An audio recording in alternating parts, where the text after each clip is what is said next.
What is up today, guys? On today's episode, we're going to get working on this old quad behind me. Let's get into it. So I brought this quad back home from my uncle's house in Vermont back in October. It had been sitting up there for quite a long time and it hadn't been running.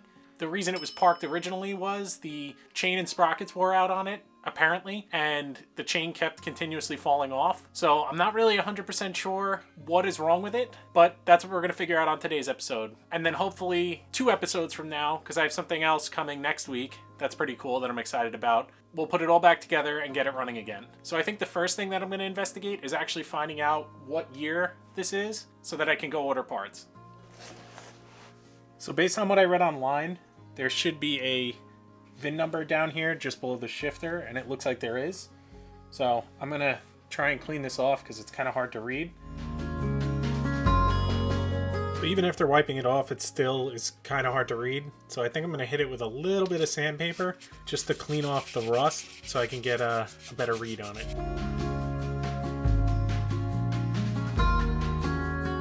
So, based on this website, this is a 1990 LT230 also known as a quad runner. Alright, so let's go figure out what's wrong with it, and then I can get to ordering some parts. So based on just looking at this, it looks like the rear sprocket is definitely bent, which would cause the chain to fall off repetitively. It's also very loose.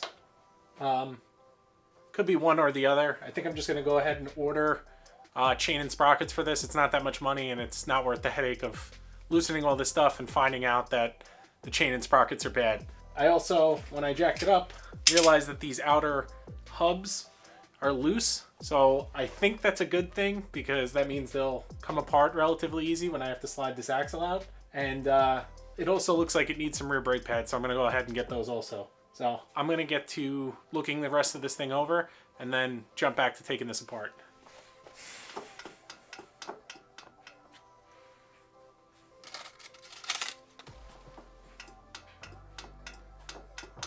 So I'm not going to go too crazy nitpicky here, but it definitely needs front brake pads as well, from what I could see through the wheel. And then, I don't know if you guys are going to be able to see this, you probably can. You go on this side. You could see that this tie rod, I guess, was left, this outer tie rod was left loose for a long time, and it kind of oblonged whatever this is, I guess the steering arm. Thankfully that looks like it's replaceable. So I could probably have my buddy Rob cut one of these out on his CNC plasma table rather than having to order one. But if it's cheap enough, I'll probably just order that as well. So I'll add those to the list.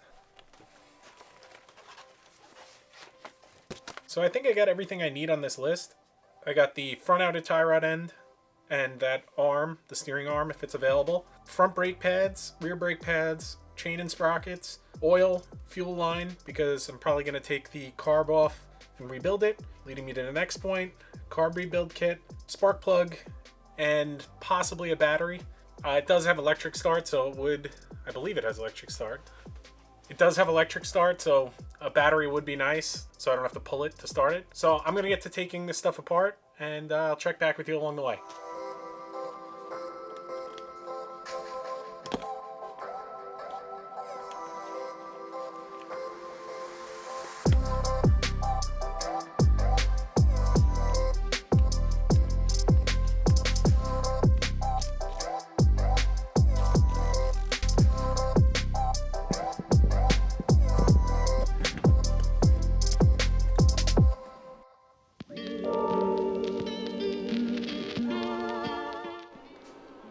So I don't know if you can definitely see it.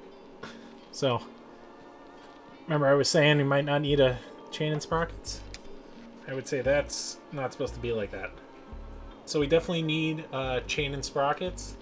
Actually also, I'm assuming there's supposed to be some kind of guard that goes in this hole here that covers the chain from and prevents it from popping off. So I think what I'm gonna do is see if they have this plate somewhere.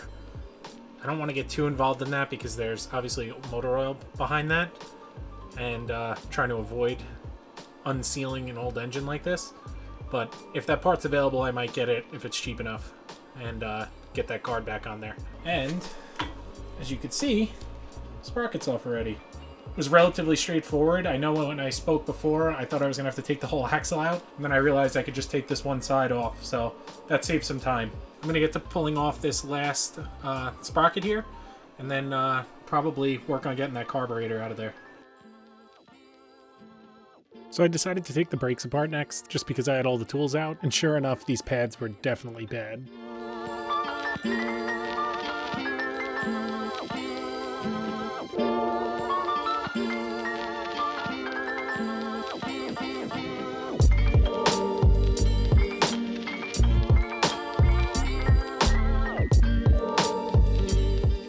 Because I didn't think about it, I had already taken the chain off and there was no way to hold this front sprocket, so I just rewrapped it around and hit it with the impact, and it came off pretty easy.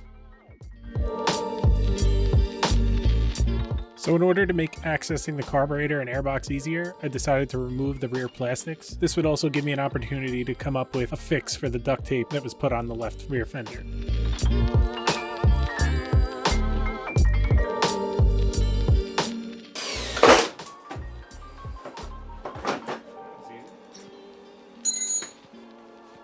Just when I thought that everything was going nice and smooth, I have to drill a bolt out.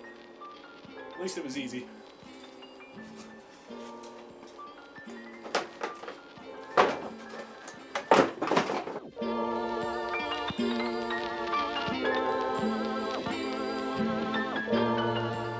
So sadly, the fuel petcock was left on.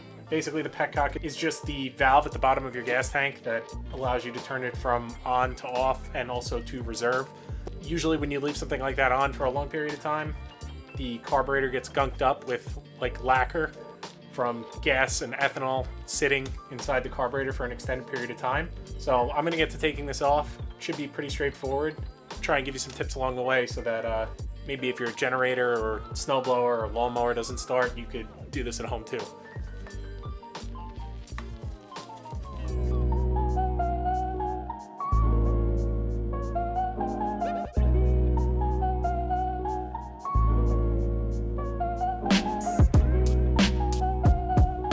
So I think if they're cheap enough, I'm gonna get a set of rear tires for it, because as you can see, they put several plugs in the sidewall of the tire to get out of the woods, and it's been there probably for a really long time. So I think I'm gonna look for 2 new rear tires. The fronts aren't in the best shape or the worst shape. They're definitely worn out and old, but they don't look super cracked or worn out like these rear ones do. So I think I'm gonna get away with those and just replace the rear 2.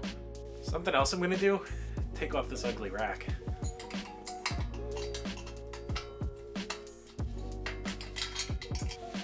So of course these front bolts are bent and forced in there, because I don't know if this rack was meant to go on this quad. It doesn't look like it. Looks like the U shape here is smaller than what this back bar is. So I think I'm gonna have to get the grinder out.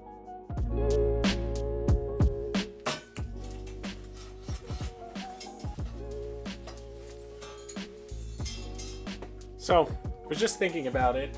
I got that back rack off, I got the carburetor off, brake pads are out, chain and sprocket is off.